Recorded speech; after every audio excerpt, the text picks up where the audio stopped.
Hi guys, welcome back to this channel. So on today's tutorial, I'm gonna show you how you can Google search a photo using the Google Lens. So in here, I have already opened my Chrome and I'm already on google.com. So if you want to search for something using a photo, here's what you need to do. So just click on the camera icon in the search column on Google.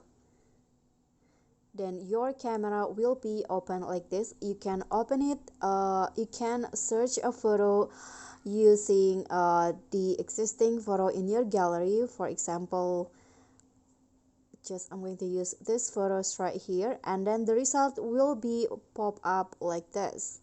Or you can also use a photo that you took right away.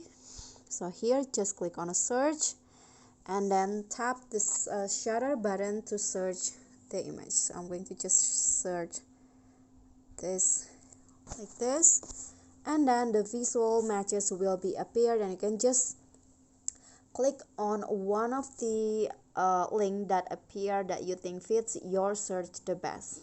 Okay, so that's all from me. I hope this will be helpful. Thank you for watching. Don't forget to like, comment, subscribe, and also click on the thanks below. Bye.